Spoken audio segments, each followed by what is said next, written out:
Hey everybody, welcome back to Off the Wall. I'm Mike. And I'm Sol. And I'm Tvshka. Yeah, he's here. What's up? The actual Choctaw is here. I crawled out of a cave just for this interview, guys. We appreciate you. We really do. We appreciate you breaking through the surface and creating the first humans. I think is how it went. I don't remember. Yeah, at least in Alabama. Yeah. We're here to talk about season of Echo because I don't know if we're getting a season 2. It's look, they've got it labeled as a mini series, and we know that came back to bite them in the ass with Moon Knight. So I think they're being very careful about their language now, especially under this new Marvel Spotlight banner they're doing on Disney Plus. But yeah, Echo dropped all 5 episodes. Watched them over the course of several days. We're going to talk about the season all at once. I'm going to kick it off and just say 5 out of 5, 10 out of 10, whatever. Love the show. Can't get enough of it. More Alaqua Cox, please. Sol, what'd you think? Hey, Mike. Yeah. They actually did an ending. They did the thing. They did the thing. They have a last episode that ends everything well. This show is so good. I loved it so much. I had a smile on my face watching the whole thing. Tvshka and I actually watched the first 2 episodes together on Ruckus Entertainment and Variety. Go check that YouTube video out. But we had so much fun watching it, and I had so much fun watching it. And Tvshka, the actual Choctaw, seeing your people on screen, how you feeling? Dude, yeah, it's unreal, and to see my friends on screen too. That's to me even the crazier part. I mean, we've had some minimal cultural kind of representation. We've had at large Native Americans, and then we've had because Oklahoma is actually a Choctaw word, so there's some subtle stuff, but to see it prominently right in front of everybody's face. Whether they like it or not, I mean, you can go check out some YouTube comments. Some people don't like diversity, apparently. But no, for me, it was absolutely amazing and incredible. And yeah, I've talked to quite a bit of the people that were a part of it. And yeah, man, I was laughing. I was crying. I was fist bumping the whole time, too. Yeah, it was absolutely great to kind of see that representation. Alaqua Cox did an amazing job of representing us in that, as well as Tom Two Cardinal and Graham Greene and the other cast that aren't Choctaw, but Native American and Indigenous. And yeah, they knocked it out of the park. It was great. What a concept! A show about a diverse culture, right? Has diversity in it. You don't say. Yeah. What a concept. Yeah, Alaqua Cox, to get right into it, man. She is gonna be such a star. Oh. I'm putting her up there with Iman Vellani, who we got her who broke out with Ms. Marvel, and it's she's gonna be huge. Yeah, and Alaqua Cox is going right in there. I cannot wait to see what else they're gonna do with her. I know these Marvel Spotlight things are meant to be more character and story focused and not so much MCU at large, but I'm really interested to see. Now that we know that Daredevil Born Again is in production, and the Netflix stuff, the Netflix Defenders stuff has now been confirmed as MCU canon, how she's going to get folded into everything else, because this cannot be the last time we're seeing her, especially not with an ending like that. Sol, to get kind of just where are your thoughts as far as Alaqua Cox and how she fits in with all of this? I love her acting. That is, a lot of it is physical, and a lot of it's what she's portraying on her face. Obviously, she's deaf, so she whispers sometimes, but it's mostly she's non-vocal. She's not speaking. She's emoting with her body, with her face, with everything. And you can, even in the moments where she's trying to be tough and kind of oh, I don't give a shit, you could see it in her face. And I love the acting choices that she made, or was the director told her to do. But both of that working in tandem, I think she did a great job. I'm glad you brought up the whole, like, with her, like, sometimes whispering while she's saying and all that. It's something that comes up a lot with people who are deaf or use ASL. If anybody watched, weird segue, but the most recent season of the Great British Bake Off, there was a young lady on there who was not deaf from birth, but had grown up, like she had like the ocular implant, and she signed, but there were still a lot of words and things she had a hard time pronouncing. And when you don't grow up hearing, the pronunciations of words can get lost. So it's a lot of people who, when you hear a deaf person speak, it almost sounds like a speech impediment because they don't know how to pronounce things. So and there were several episodes of Bake Off where she would even sign saying, like, I'm choosing not to speak today because I don't trust myself to say these words correctly. I don't want to embarrass myself. So I was really interested to see, or was really intrigued to see how they incorporated that into a lot of these characters, her and her mother, the people who were signing to her, who were choosing to speak versus those who weren't, the sequences that were from her perspective where there was no sound. Was all great. Tvshka, I know you touched on this a little bit when you were talking earlier, but yeah, your thoughts on Alaqua Cox as Maya, as Echo, and how you think she fits in here with everything else. Yeah, I mean, yeah, she definitely fits in very well, and is very commanding when she's on screen. I think Disney definitely saw this as a home run whenever you have that much representation for a lot of different groups that don't have that kind of a figure or kind of role model. And so I think that's where they kind of greenlit a lot of this to really push it because it's needed. I mean, for her to be, part of multiple different communities. And I think that there's a little bit of, she's definitely going to get a lot better. Like, that's the thing is, I mean, we all love this right now, but she's only going to get better because with time, because that's why I wonder if there's a little bit of a learning curve because she comes from martial arts background. So we know physicality wise, she can do a lot of that stuff. But then, I mean, emoting with your face and, kind of doing those like minimal aspects, that you may not have had to really work with that much. But whenever you talk about the whispers, that's what really hit me. I think it was episode 2. You could hear that frailty kind of in her voice, and it accented a lot of that. So I'm excited to kind of see her develop and grow, not just in the role, but as an actor, and hopefully be seeing a lot more of her in a lot of different roles.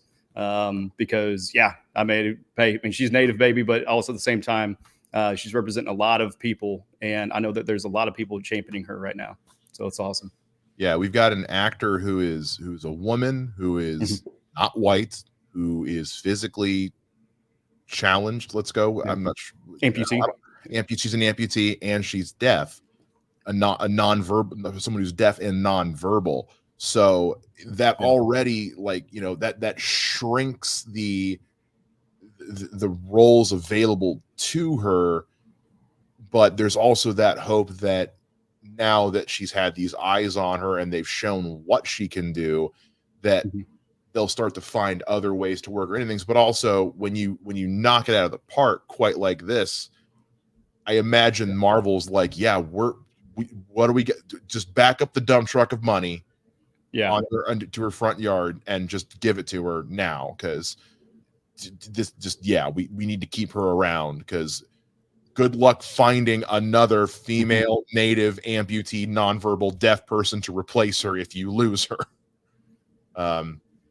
That's definitely gonna be a harder role to recast now. Other roles, when you need to recast them, the sky's the limit. But in this case, especially with the way they were weaving in, again, this was a more grounded show, but weaving in characters like Kingpin and Daredevil, without also, like, I don't think they ever dropped a single nugget of MCU on us this whole show. The most we got was Daredevil and Kingpin and the brief archive footage of Clint Barton from Hawkeye just in the recap in the first episode. Beyond that, this show is almost entirely isolated to what's going on in this community with Maya and her family and with Fisk. So this is the stuff where I think because say what you will about the MCU at large right now, this is the stuff where Marvel has always seems to done the best. Tvshka, I'll go to you first here. the post-credit scene notwithstanding, where do you think we go next with Echo? Well, they already have her in the Defenders list on Disney Plus. Oh, so, I didn't notice that. Yeah. So she whenever you go to actually, find Echo, or they have a Defenders list. Yeah. Because they have all the previous Netflix ones. She's in there now. So I think that's where it's going to go no matter what. And I'm all for it. I mean, exactly. Like, I think she'd be an incredible mix with the rest of them. Like her, Jessica Jones, Luke Cage. Come on now. I want a scene of her and Charlie Cox communicating. Yeah. And somehow it getting through. Like, I don't know how you have a nonverbal deaf person and a blind guy with echolocation communicate. Make it happen. I mean, we talked about that it's the blind versus the deaf when they would fight when we were watching the trailers for it. And then Tvshka and I talked about, like, Charlie Cox was like saying some hero stuff. You know how the hero has to talk, and I was like, she cannot hear anything you're saying. Yeah, and he doesn't know that. He doesn't know. That's why I'm really curious. Because I've heard some people talking about, like, and I haven't seen the Marvels yet, but I know about the post-credit scene. It's been too long. It's my own fault. So I know about the Iman Vellani and Kate Bishop thing. And somebody was like, can you imagine Maya getting involved with, like, the Young Avengers? I'm like, not a chance in hell that's happening. That's not gonna happen. No. That's more West Coast Avengers anyways. Yeah. A lot of the young ones. Yeah. And there's been the talk that Wilson Fisk is building up to be kind of a Thanos level threat for the Defenders stuff. So I'm wondering if in this rearranging that Marvel's doing, going back to quality over quantity, square one-ing on Daredevil Born Again, are we hoping this will be the adrenaline shot to the Defenders? Do we get Bullseye back? Right. I really hope so.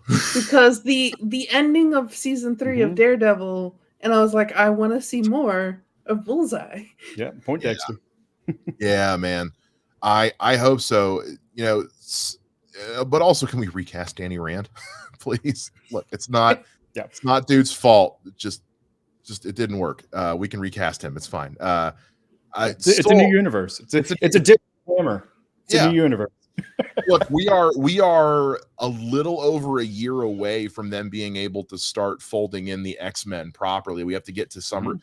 I think it's June of 2025 is when those contracts expire, and then they're allowed to start actually recasting. So, although we did already have one kind of confirmed as still being around, at least in the Marvels. So, and if you're going to keep one, that was a good one. But so we'll see with that. Sol, I'll take it back to you then. I don't know where they're going to go with her. And other than, okay, she comes in with the Defenders, but I don't want to know where it comes with her next. I just want her to be there. So I want to see her on screen. But I think a lot of times that's happened. Some of the backlash for the MCU is people know what's going to happen or try to think what's going to happen next. And then that's their disappointment when it doesn't happen the way they thought it would. And you and I have reviewed a bunch of the MCU, and sometimes, like, it's not good. And sometimes people say it's not good when it's just not what they expected, but it's actually, like, all right. So I'm not going to predict anything other than I want to see her, and I want to see her be badass, and I want to see her, like, just fucking killing dudes. So speaking of killing dudes, Wilson Fisk is scary. And because we got a little bit of him in Hawkeye, and I was like, oh man, I kind of forgot how scary this guy was. But he was only in there for, like, with the Hawaiian shirt. It's the Hawaiian shirt, man. That's what threw it off. And I know he was too chill. I know that is straight off of a comic book cover, and I'm not hating on it. It was just like, we haven't had him for a while. I don't know, but anyway, this was Daredevil season 1 scary. This was terrifying when they take her interpreter away, and I'm like, why is she walking her away? As soon as I saw the plastic on the walls, I was like, oh, she dead. Oh, she real dead. Yeah, because they did that in the past where it was Yeah. painters, and then they had, I think, I can't remember. It's like probably one of the later seasons, but one of the characters had walked by and they assassinated her, just wrapped her right up in the plastic. I mean, that's his MO, and for him to be doing that for however long, I mean, with the as far as canon with the Echo and with Yeah. Maya, I mean, because how many interpreters has he gone through? So he's definitely done a huge disservice to the ASL community by not just learning it. Yeah. That being said, the contact technology was choice. I'll take that. But it does. It's kind of to that point. I love the way they folded this show in with essentially Daredevil season 1. Hey guys, I know a lot of you are probably ready to start screaming at your computers and typing away about me getting the timeline wrong. As soon as we stopped recording, I realized I had faux pod. I now know that that was taking place during the blip, not during season 1. Don't yell at me. I was excited. It was late. Anyway, so just moving on. I'm about to get it wrong a lot more, and just bear with me. Where it was like the whole comment of none of my men have been able to fight him the way that you did, and it's like, oh, when he shows up in the red suit, I was like, oh, we're not just saying that Daredevil on Netflix was canon, we're straight up showing it. Yeah. No hesitation at all. So I'm seeing Fisk come back in all his D'Onofrio coming back just at 10, just at 11 with Fisk. Sol, how did you feel seeing him, not just because he came back in Hawkeye, but seeing him back? Yeah, when he shows up at her house in Oklahoma, and that's the last scene of an episode, and I'm like, oh fuck.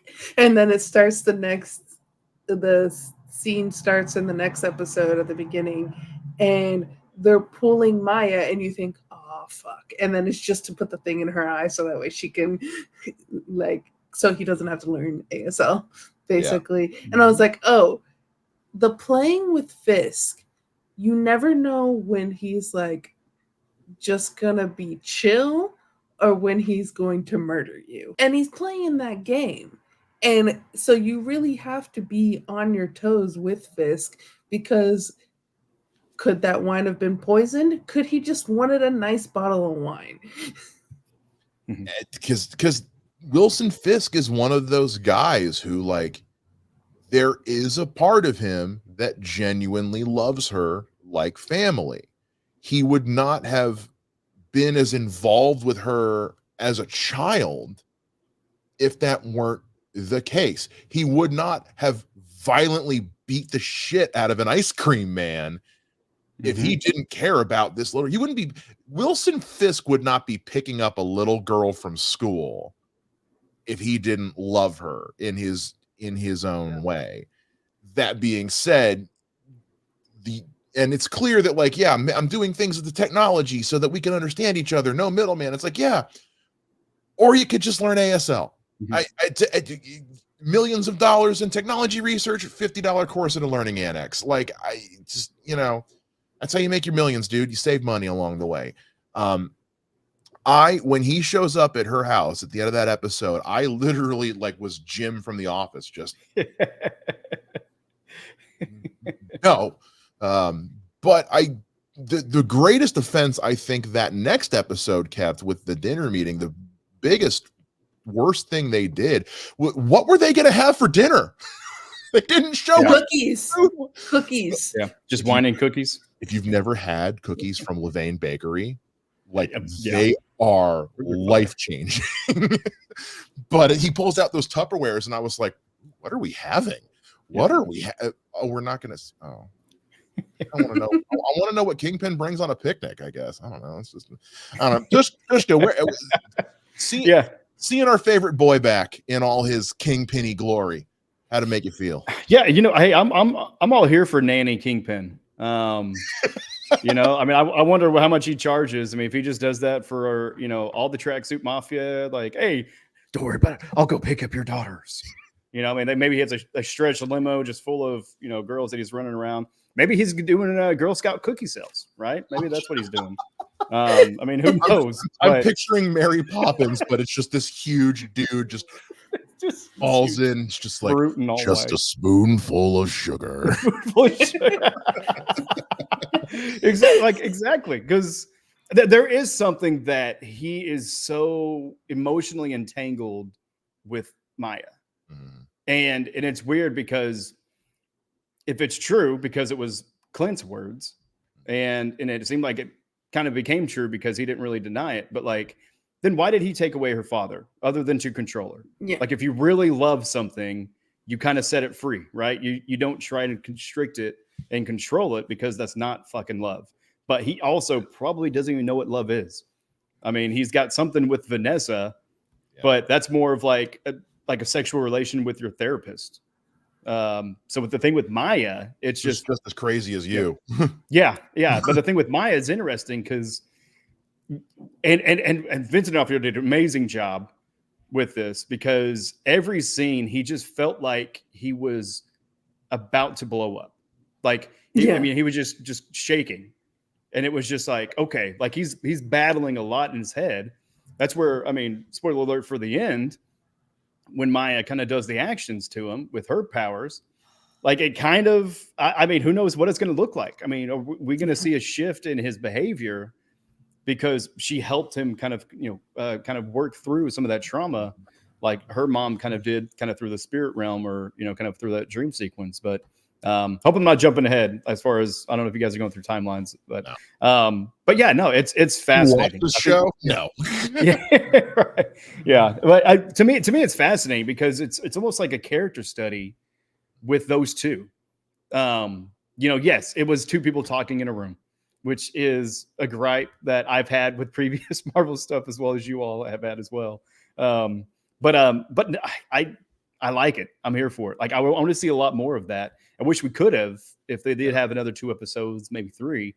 But yeah, it's just interesting. And one before I forget, one thing I was thinking of whenever we were talking about Maya, a lot of people say she has RBF face. She's Native American, dude. We all have fucking RBF face. I think that's just a brown thing, or maybe it's a word thing that too, you taught me here. What is it? Haton Lakna? Is that how they say it? Yeah. I learned that means brown because we got Naholo over there. Which according to Tvshka is, what was it? It was... Oh, it's a lover. Actually, Naholo means lover of self. Which, I mean... So, yeah, a couple times a day at least, but I mean, also, right.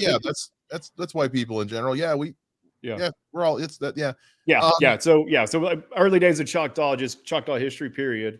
Of course, it's just been encroachment and taking after taking. So that's where the lover of self kind of came in. That's what we called it, and then it just stuck with white people in general. But there's some Naholos that are native as well. I was just saying.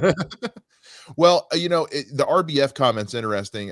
So I studied ASL in high school. Our theater group did A Streetcar Named Desire, all in ASL. Nice. I remember about that much of it because after that I never had to use it again. But one thing I do remember from the interpreter who was teaching us was this: that people who are deaf, who are especially who are nonverbal, are very they're very blunt because they don't really, there is no like nuance. It's kind of like when you're texting somebody and there's no tone to it's just text on a screen, so you take it at face value.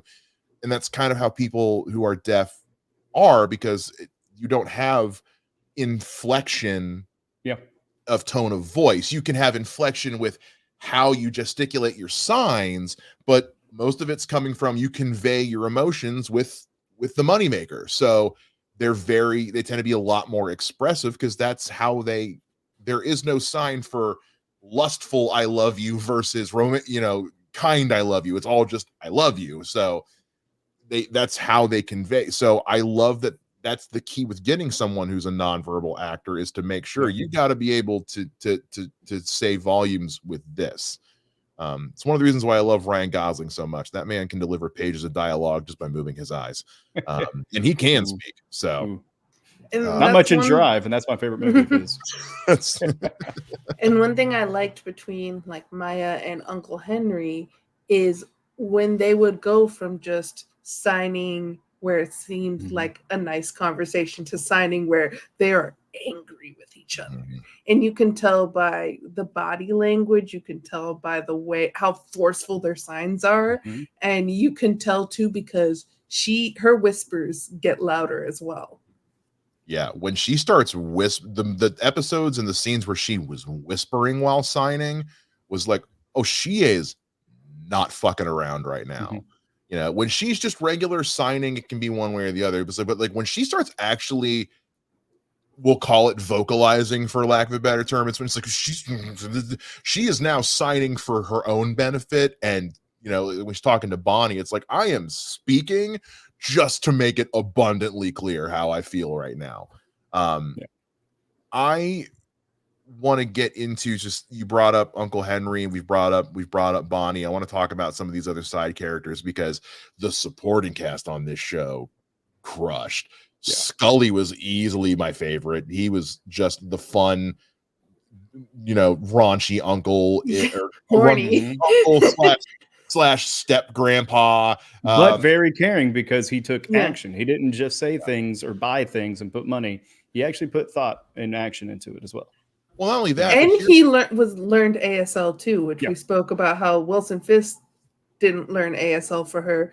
You could see in the first episode where he's like, oh, what is the sign for this? So Mhm. he is learning as well. So the Yeah. fact that he's kept that up, even though Maya is gone Mhm. and the Maya's whole- mom is not there either. So there's no one really to sign to.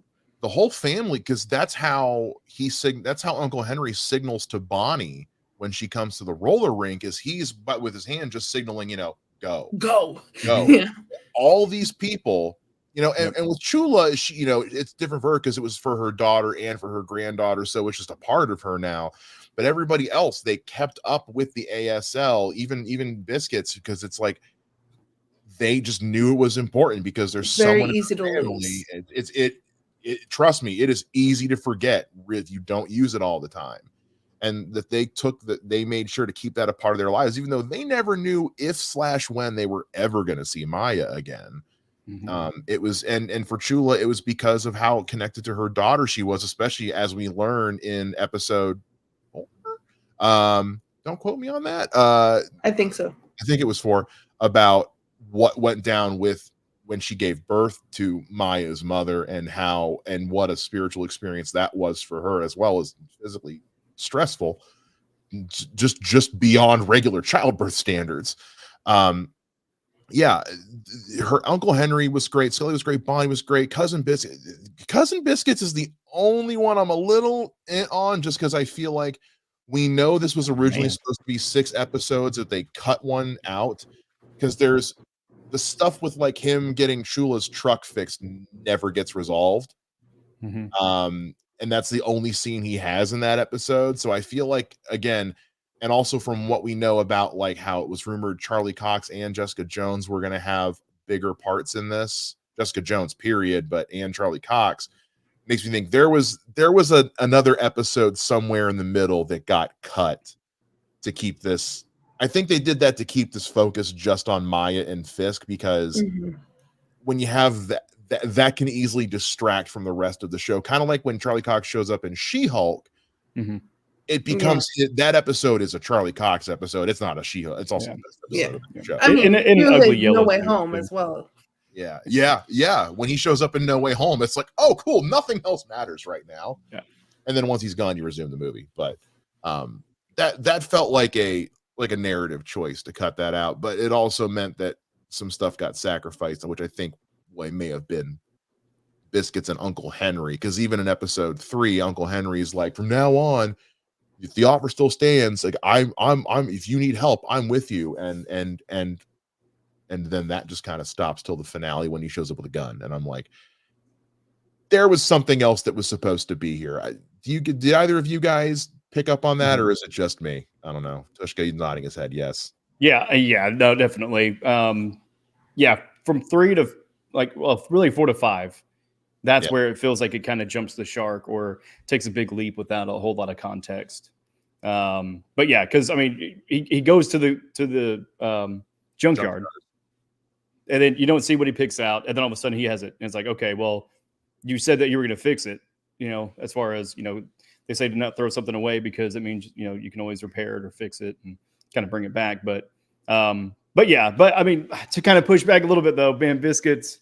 I mean, I needed more of Biscuits. I mean, I agree with you there, but I loved what we did get. The scene and his look on his face as he's driving and he sees Chula, he's like, just oh my god, man! The scene on his face when he's driving the truck with the giant wheels, the monster truck. Oh my god! Oh yeah, at the end. Yeah. I mean, I love Biscuits, the character and the food. Yes. Hey, there you go. Yeah, a little bit of gravy too. Put on top of that. And what was his dog's name? Billy Jack. Billy Jack. What a great name for a dog. I'm just saying. Yeah, and it's also the name of one of the. Oh yeah, go ahead. Sorry. I was gonna say I'm totally with Biscuits too, going to check on Billy Jack like immediately. Yeah. Like, are you okay, Billy Jack? Yeah. Maya, okay, cool. Billy Jack is actually one of the characters in Reservation Dogs too. Oh, really? I wonder if that's why. That's got to be why they did that. Yeah, I think it's a little tongue-in-cheek reference because I think there was like three actors from Reservation Dogs that was in this series. Oh, okay. I hear Reservation Dogs slaps. I have not taken the time to sit down and watch. There's a lot of stuff to watch, guys. Okay. So much.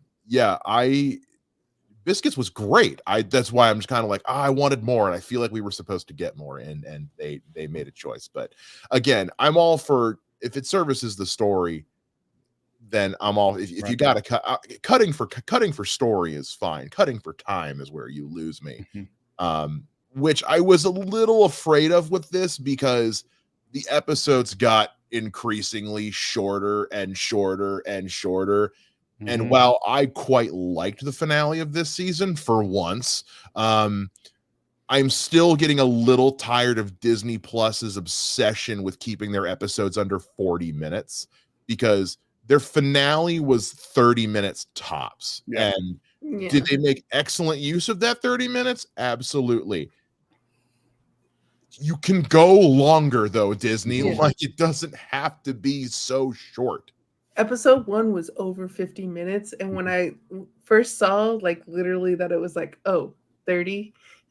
It's like, why are we going from 50 something to 30 minutes? And honestly, it's only the reason the first one was that long is because the first 20 was just backstory and here's what happened in case you didn't see Hawkeye. Yeah, even 30 minutes. I think it was closer to 30. Yeah. That was already, previously seen footage. So that's where I'm kind of like, Disney, like you guys nailed this as far as the story goes. Yep. You can make them longer. You can.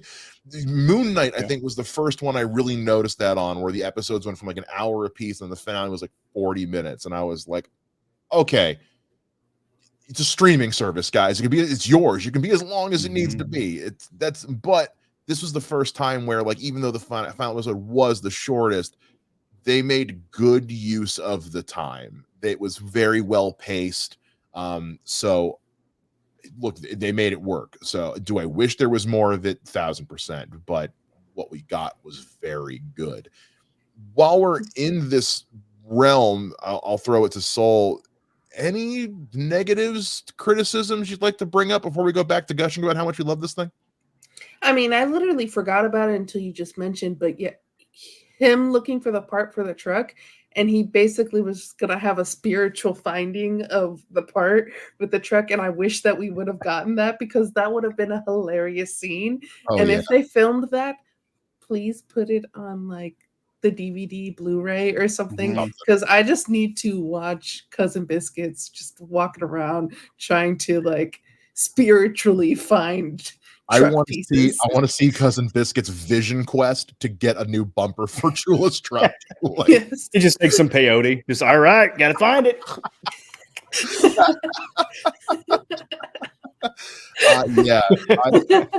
Or like, can that just be like? Remember after Phase 1 or after the Avengers when Marvel was doing the shorts that were like 5 minutes of like Coulson stopping at a gas station and stopping a robbery on the way to Thor.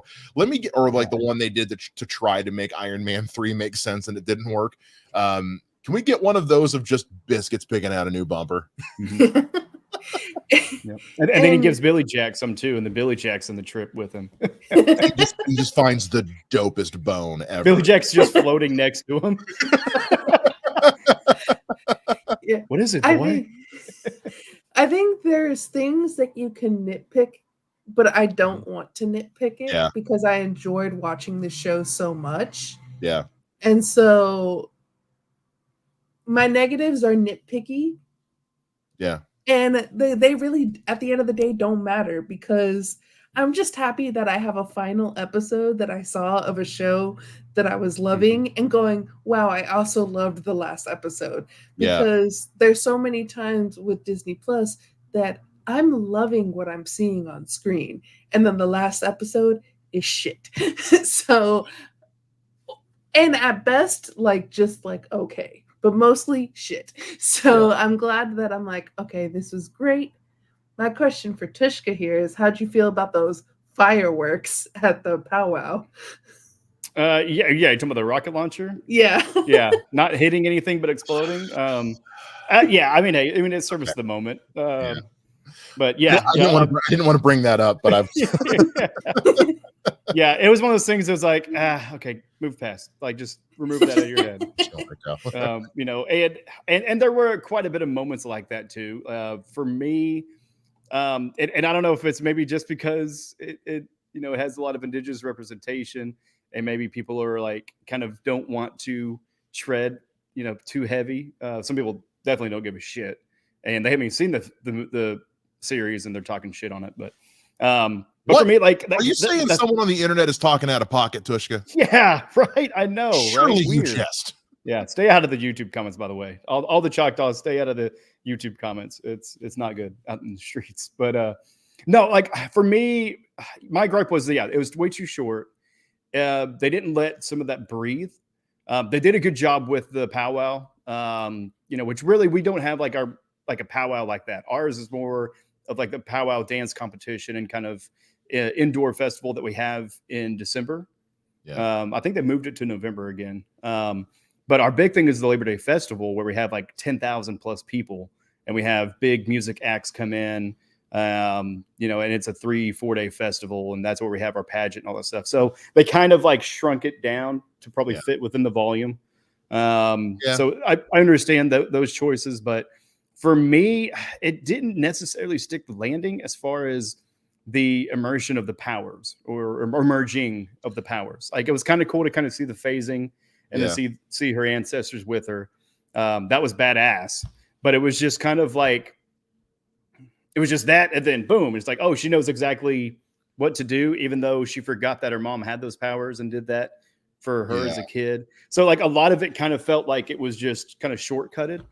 Would have liked to see a little bit of a battle, or her try to do that on Fisk, or when he retaliates or she gets pulled off, or a little bit of a battle. It was just kind of dramatic lighting intro, and then phasing, and then touching hashtag on his forehead, and then I'm glad you said that. I didn't want to say it, but I was exactly. Yeah, no, exactly. I was like, that's why I'm here, guys. I could say it. What I think the reason I liked it so much, it reminded me of Avatar: The Last Airbender. Yeah. At the end, where when Aang defeats Ozai, and it's just like, where did that power come from? Oh, you just like basically just learned that like just a few seconds ago, and now you're using it. But then like it works with the story, and then in the sequel show Legend of Korra, when you have all of the past avatars behind her, kind of that's what made, like, I was just like, I'm getting an Avatar moment here. Yeah. So I was getting a little nostalgia there watching the show, because it made me think of Avatar: The Last Airbender. I'm kind of with Tvshka. That particular sequence was the only thing I was kind of like, this feels like a time constraint issue, because it actually gave me Rise of Skywalker, I Am All the Jedi vibes. Is what it did. I was kind of like,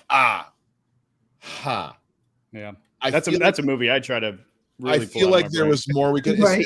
especially when out of nowhere Bonnie and Chula suddenly had it, and I was like, I didn't need. I feel like Right. But Chula they're maybe have descendants as had well. it before. Yeah, it was a Yeah. bit again. It's one of those like this again feels like something that maybe could have been set up in a missing episode. Yeah. Or it's I don't know. It came. I got with and I remember. I know there was that whole thing earlier in the season where they were like, "It comes to you when you need it," and I'm like, "Yeah, it came to Maya when she needed it." And Like- Chula, I kind of get. Bonnie's the one where I'm really like, I know she's family, Yeah. but she's a descendant of Chula. But because there was 2 daughters. yeah, I know there were, but it's one of those like, but Bonnie has also had like 10 minutes of screen time. Yeah. Yep. That was the only thing where I was kind of like, Yeah, it left the shark. Yeah. It didn't, because it didn't build up the foundation. What they should have done was had more Bonnie for sure, but then also have it to where she's not always a damsel in distress, where she is actually like having a little bit of agency kind of in her own life instead of just being a victim, which is crazy because she's an EMT. Like she deals with victims all the time. And she kicks those dudes' asses in one of the I gotta say one of the worst staged on-screen basketball games. I was like, like I know it's hard to shoot a staged basketball game. I was like, oh, they're not even trying, but it was for like split second, so I'm not gonna get mad at it. But yeah, like to your point, like she's an EMT. She can, and she's also the niece of Henry and William. Yeah, like who have been in shady shit. So you would think that they would make sure that every person in their family, even if they don't want them to be a part of what they're doing, to make sure that they have some skills to keep themselves safe. Yeah. Again, I think it's just one of those like I feel like whatever this cut episode was we don't know what was in it, but it just again it feels like if we had one other episode to establish up to this one, or God forbid had the final episode be longer than 30 minutes. But again, this is if that's the most negative thing we have to say about this show is just the finale was a teensy bit rushed. I ain't mad at it. yeah, exactly. I mean, if our gripe is that we want more, right? It kind of did its job. I mean, at the very basic degree. Yeah. Because and they're not to nitpick, but there's other little things, like some of the action, specifically the stickball game. So kind of behind the scenes, I mean, it's probably more well known now with everybody kind of getting information out, but they actually were going to have actors be taught to play stickball. And that's where Seth Fairchild, a friend of mine, he's executive director of the cultural department. Him and the rest of the staff that were kind of the on-site consultants, basically, were like, no, we're bringing in our stickball players. You can have your few actors, but we'll bring in the stickball players and actually play the game. Because you can't, it's tough. It's a tough game. I mean, you're using 2 sticks. I'll show you right here. You're using 2 sticks to grasp a ball and then toss it. Like easy in nature. Choctaw highlight. Yeah. So we got the Tole ball. So this is kind of the ball they use. Yeah. But I mean, you could learn it, but I mean, you're talking about these players that have played it their whole life, and they're not having to say anything. They're not going to be SAG, available or whatever. Eligible. Thank you. Yeah. I was trying to think of it at the same time, and I was like, it's right there. Yeah. They're not going to be like SAG eligible, but they can at least do that part because that's what they do best. They play this. They actually get paid by the tribe as a team to travel around the nation to play the game in demonstration, but then also in competition because we have a big tournament for our festival as well as Mississippi Band of Choctaws and others.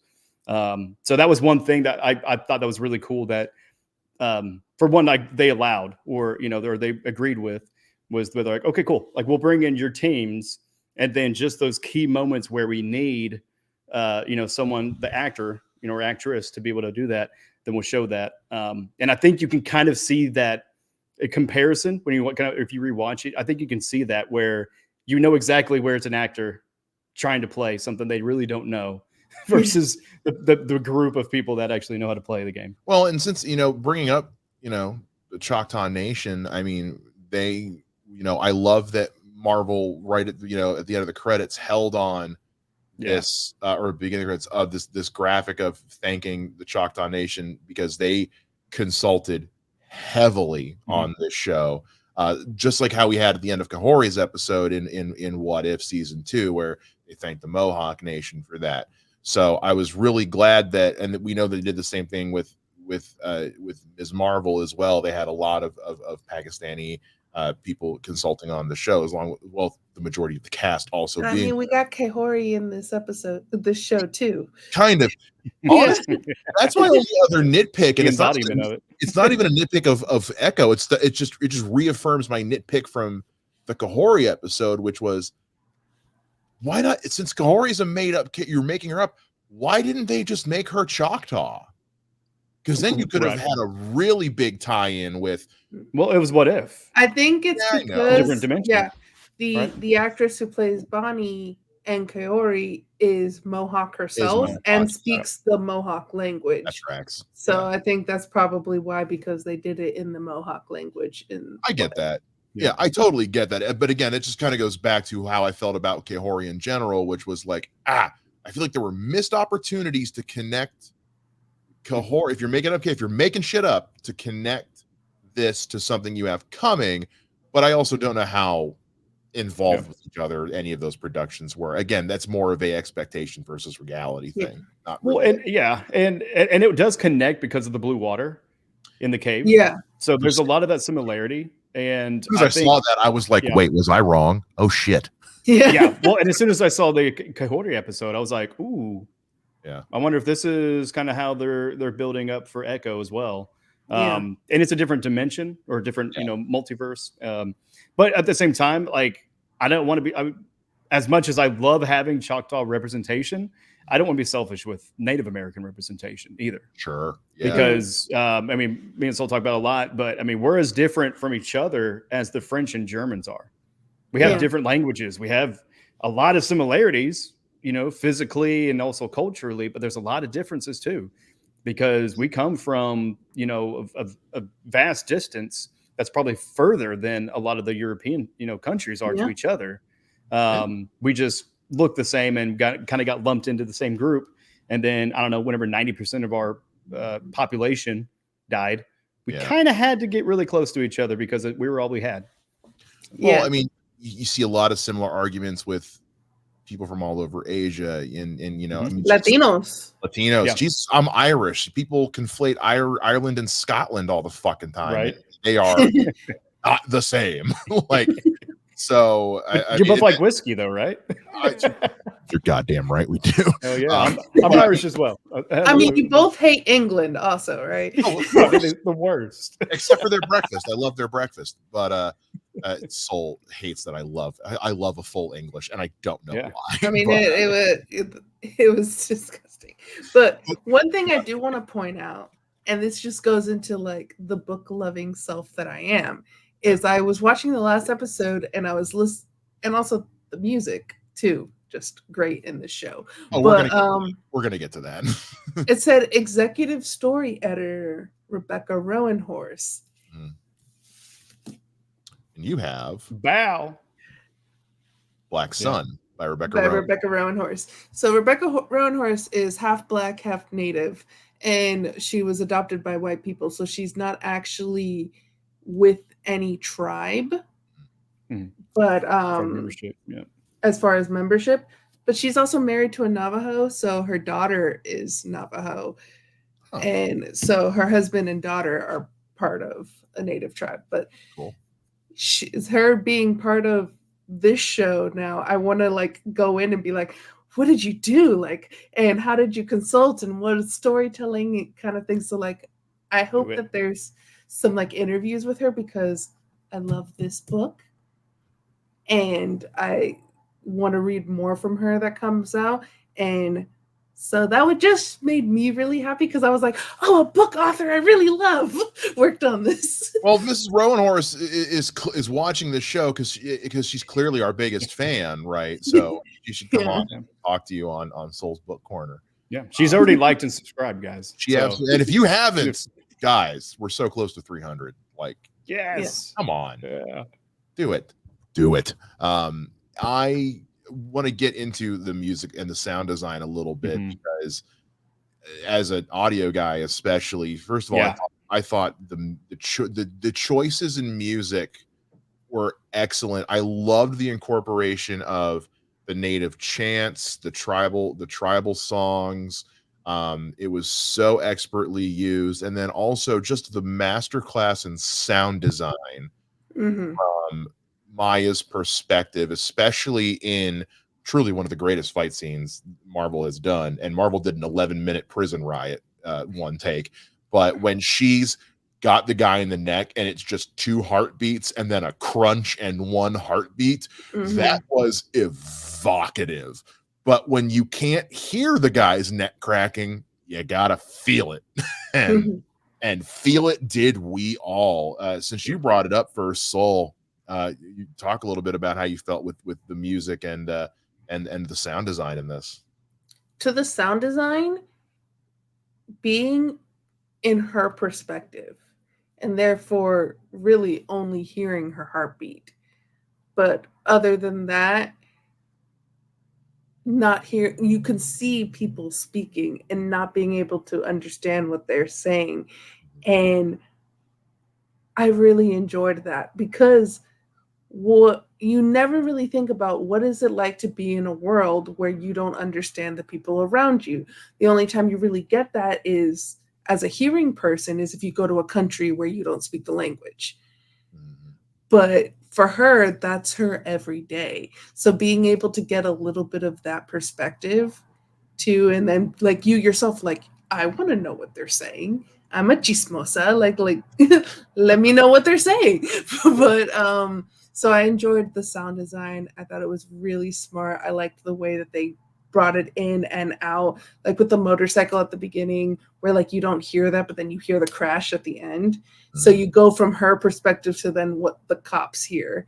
So I liked that back and forth there.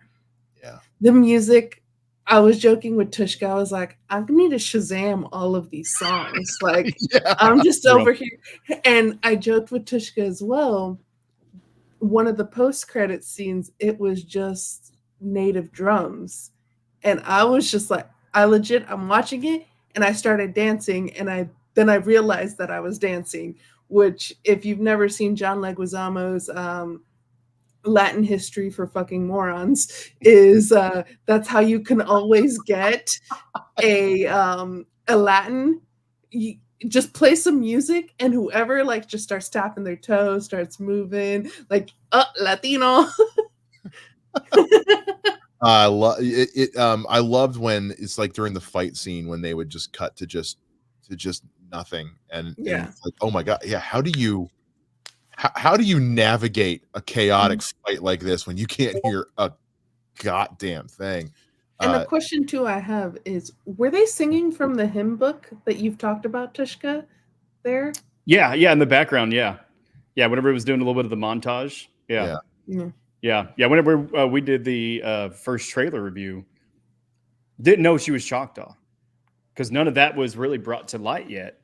And so we're watching it and I'm like, oh, that looks like a Choctaw hymn book. You know, it was just, hey, maybe other tribes have hymn books as well. And but so they were actually I think there was a group of them that kind of did the dubbing for that.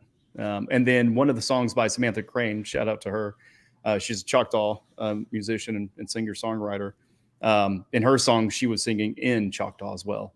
So that's the ending song, I believe on the 5th episode, and then I think maybe the 2nd or 3rd, she was in there. They referenced that song as well. Okay. Yeah, and Dave Porter did the original score for this as well. Look, say what you will about Marvel, any Marvel movie ever made, they always have killer music, no matter what. And this one was no slouch. Also, real quick, just for my own personal benefit, the choice of Dragula, when she goes fucking Home Alone on these guys at the roller rink. I was laying on the couch back here, and I'm just laying there, and I got the cat on me, and all of a sudden I hear through the digits, and I just sleepily go.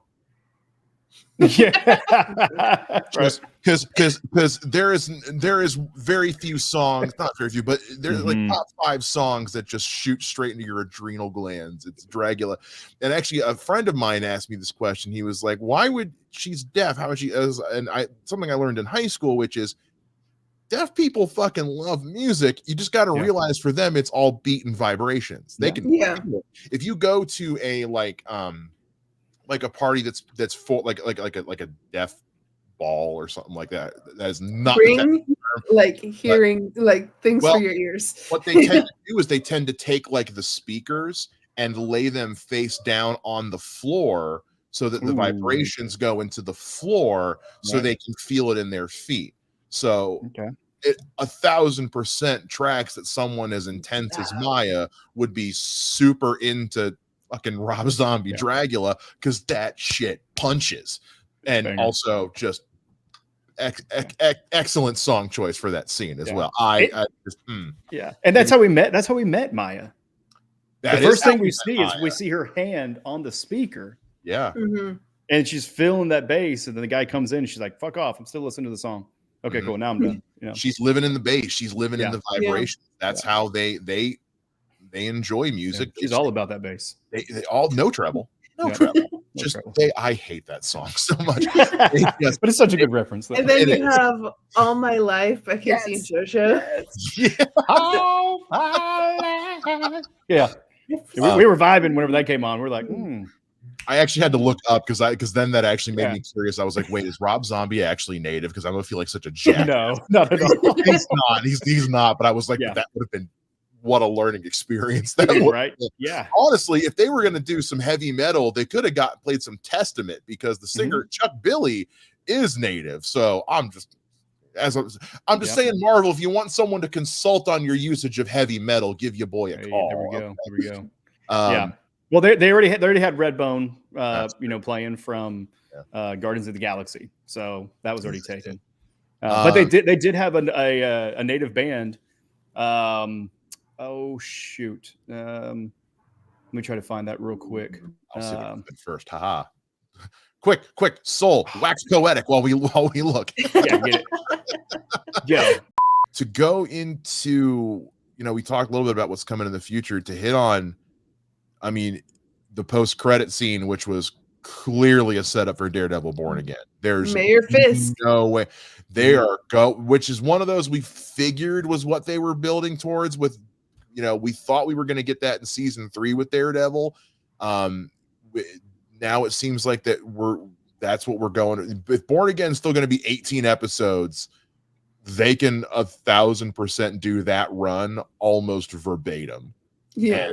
And that gives me to rip off Greg from Real Rejects. That gives me nipple chills. Like, yes, please. I just want that panel from the comics. Get those actors and actresses back. Well, the current rumor from friend of the show, Jeff Snyder, is that in the square oneing we've been doing for Born Again, they are bringing back Foggy and Karen. Okay. I have mixed feelings about that, but I will see. I'm not usually one to hold too much state with scoops. We'll see. Look, I'm all if they can make it work, they can make it work. I didn't love the way Karen was utilized, especially in season 3. And Foggy, I felt like was great, but I kept going like, okay, but like more. So we'll see what happens, but all I want is the panel from the Daredevil comics when he gets out of the cab and his apartment is just burning down because Fisk has gone scorched earth on Matt Murdock. I hope to God that's what we're getting. But Tvshka, how did you feel knowing that we're setting up for Mayor Fisk? Yeah, I'm super excited. I mean, to have him get into politics. I mean, who knows? Of course, the Avengers Tower is kind of the big debate as far as who's going to own that. But yeah, yeah, for Mayor Fisk to come into play, that's just going to set that stage for that big bad. And, I mean, and there's going to be a lot of espionage or just kind of like intrigue as far as like how are they going to chess piece against the mayor? Because he's going to have all of his goons. He's going to have his criminal power, but then he's going to have all the political power and pull. So how are they going to kind of circumvent that and work around?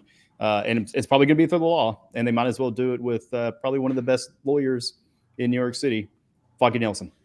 Absolutely, you're damn right. He's the only reason Frank Castle even had a shot in season 2. Yeah, I have mixed feelings on season 2. Do we get him back? I want Frank Castle back too. More John Bernthal, please, in all the things. As much as he said that he loved playing the role, but that he had to go to a really dark place that he didn't like to play the role. So I'm just like, keep with your mental health, but also come back.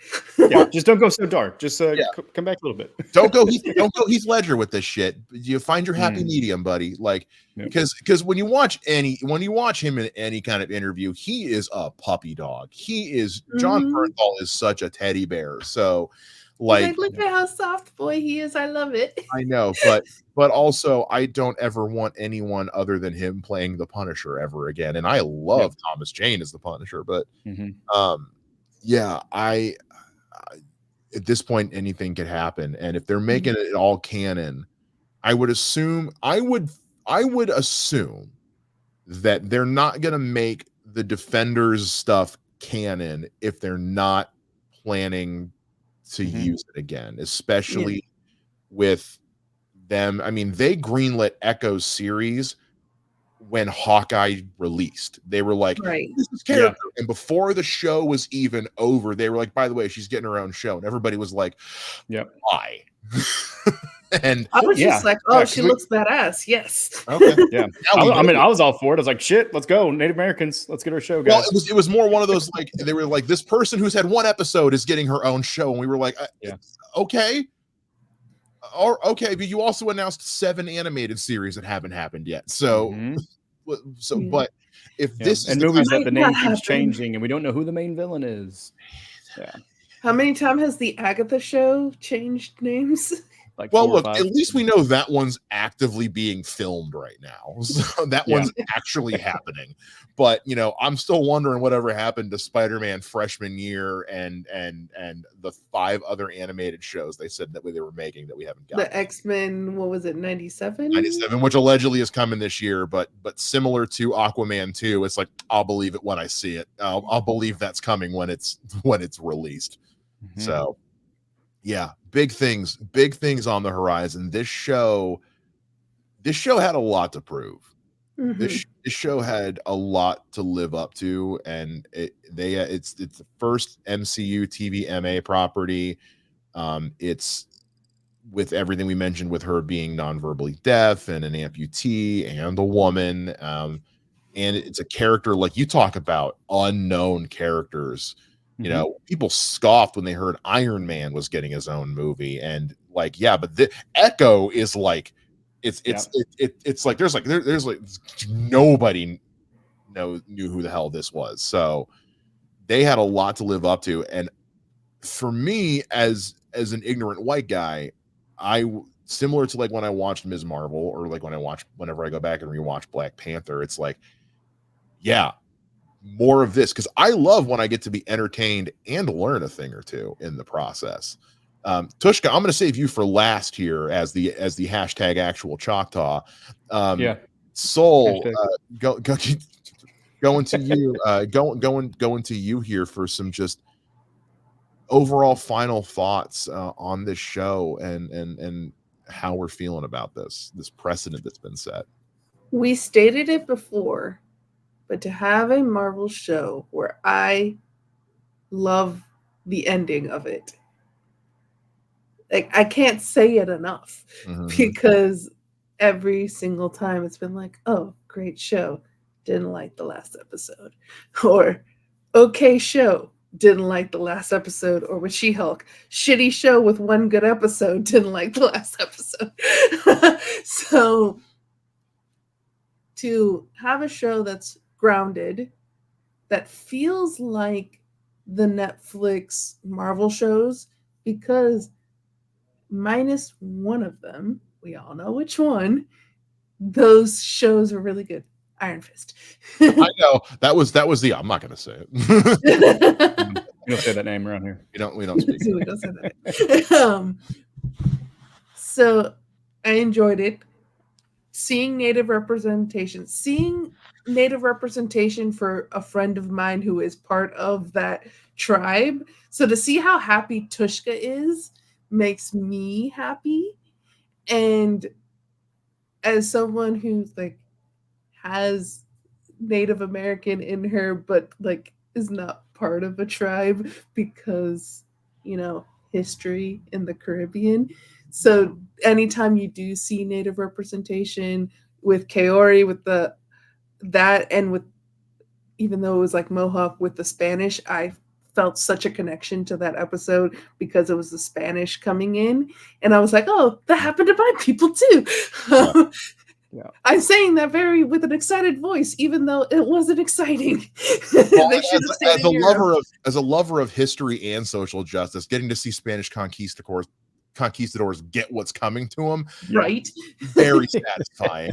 Very. Yeah, even if it's retroactively. My Taino part of me was very, very happy with that.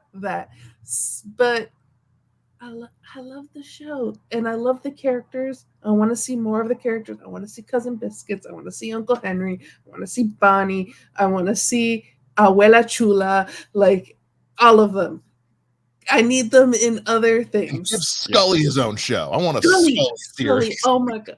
We need Miss Marvel's family and Maya's family to have dinner. Yes, they need a show. You know how like Miss Marvel's family went to New Orleans to help Captain Marvel like move in. Can they just like go like chill in Oklahoma for a little bit and chill with the Choctaws? You know what I want? I want Bruno from Ms. Marvel and Scully to just hang out for a day and just build shit.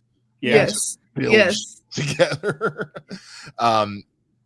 Tvshka, throwing it over to you, buddy. To get the final thoughts in here and just how what the show did for you and how you felt about it, man. Man, it's everything. Because it's the parts of my worlds that I love the most kind of combining, you know? I mean, it's almost like, if there's a major crossover event that, you know, you have two of your favorite properties that just kind of combine, this is what it is for me. It's Marvel, which, you know, I'm not a shill, but I find enjoyment in every Marvel property, you know, regardless of, you know, some of the flaws it may have. And same with the tribe. I mean, that's my people. Even though I lived in Kansas City, we came to the powwow and the festivals each year. I played stickball as a kid in the exhibitions, and, you know, it's part of my culture. So to kind of see that kind of get infused with Marvel now is absolutely means the world to me. So, I mean, I just want to thank everybody who's been supporting the show. Watch it. You know, everybody that's been a part of it, you know, for my friends and a lot of my consider family. I mean, because we're closer cousins for sure. You know, you guys did an absolute bang up job representing the tribe. And for anybody watching, if you enjoyed it, take a more active role in supporting it and go to Rotten Tomatoes and give it a good score. You know, put it out on the social medias, because there are opposition and there are opposing forces still to our people. And we probably won't get a second season just because it's a spotlight, it's a one hit, but we'll see more of it. But show your support and actively fight hateful terrorists, basically, that are online, that are just trashing this in, you know, the meta scores and everything else of that nature. So don't just enjoy it and be thankful for it, be an activist for it, because unfortunately that's the world we live in today. And, you know, we can't just sit back idly and expect the world to get better. We have to make the choices and take the risk and the chances and take advantage of the opportunities that we have to better it. And I'm incredibly in debt for our Chief Batten, for, you know, basically green lighting a lot of this for the teams to go out there and are still out there too. Cause I got some interviews next week with some people, and they're telling me that the conversations are still being had. The conversations aren't done with Marvel and Disney. So I'm excited to see a lot more come from it. And thank you guys so much for having me on, man. Yeah, it's been a blast hanging out with you guys. God, if we didn't like right. I wouldn't actually know a Choctaw person. Like the DMs I would have gotten from you would have been like, you guys talked about a Choctaw show and didn't have a Choctaw on the what the fuck? It's weird. It's happened though. It's happened. Oh sure, absolutely. You know, it's. Yeah, God, no, of course. Well, especially the messages we would have gotten from our friends too. Why didn't you have Tvshka on? Right? Yeah. God, like for those who don't know, like you know, our involvement with like John Roca's Outlaw Nation and all that, like dear God, the number of people who would have messaged me in Sol and been like, the fuck. So why not, man? Yeah. Also, like, little inside baseball, but like we're recording this on StreamYard. It's Tvshka's StreamYard account. You guys recorded a Choctaw show review on the StreamYard that I own and didn't have me. What in the actual hell? Yeah. I mean, I would have questioned it, but I wouldn't have thrown any shade. It's like being told you're not invited to a party that's being thrown at your house. Yeah. Hey, it's okay. I'm kind of antisocial sometimes, so sometimes I like to just chill in the bedroom upstairs. If this is the kind of thing we have to look forward to with this Marvel Spotlight stuff, more of this, please. I do, you know, this was a dry run experiment, and we know we're never going to see the streaming numbers. I hope they're good. To Tvshka's point, like we hear about things getting review bombed all the time. It happened with Black Panther, Captain Marvel, the Marvels, Ms. Marvel, She-Hulk. It is what it is, but it's not enough to just say, oh, those reviews are bullshit, the show is actually good. Make the conscious effort to then go out and leave a positive review. I really wish Letterboxd would get in on TV series. They are movies strictly, and I get it. But like, there's a lot of really great series I'd love to review on. I'm a lot more active on Letterboxd than I am on Rotten Tomatoes, or on IMDb. But yeah, take the time to share the positivity where it matters, because we talk about all the time how like this show deserves a better score on Rotten Tomatoes or IMDb. Well, then go boost the numbers. Give it a positive review and help those numbers, because if the only people saying anything are the ones that hate it, then they're the only voice that's ever going to be heard. So make the effort. You know, we're making a video about this, but ultimately, in the grand scheme of things, who's gonna fucking see this? Like, more of you, we wish more of you, again, subscribe, but like, it's close to 300. I was gonna say, you got 300 people, baby, bro. But seriously, like, make the effort if you enjoyed the show to go through like official channels to make that be known, because that stuff matters. We hear about the disparity between critic scores and viewer scores, all audience scores, all the time. Be a part of that audience score that makes them go, yeah, no, we actually did like this. So we can have more brown people on screen. Exactly. your dollar is worth more than your vote. Yeah. As far as like in the elections, and you voting as far as like liking and leaving comments is just as impactful, because that's the metric that they look at to choose what they put their money towards. So choose love, choose to be better, and hashtag yourself and be a better person. It was a really cool scene. I just wish it was longer. What trauma would you, before we go, what trauma would you like to get rid of with the hashtag?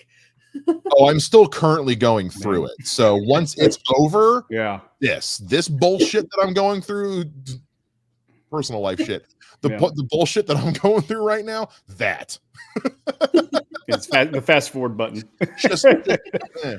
I'm curious to see how that plays out, because I don't want to go back into it, but like, I think something different may have happened with that, but we won't know until we see what comes of it later. Anyway, I could talk about this show for another hour. I have things to do. We all have things to do. I have to edit this at some point. So we got football to watch. Yeah.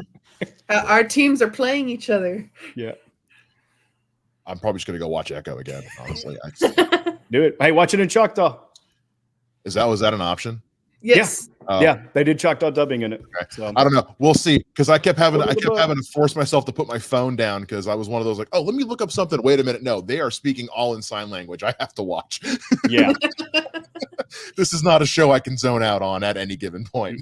And Dracula is going to bring you right back into it. You're goddamn right. It is every time. All right. That's going to do it for us here on Off the Wall. Thank you again to Tvshka for coming on. #Actual Chocktaw. Thank you to Sol again for joining me. This has been your resident Nahulo. Thank you to everybody who's been watching. Subscribe. We get to 300. Please. And we will see you guys again next time here on Off the Wall. Bye.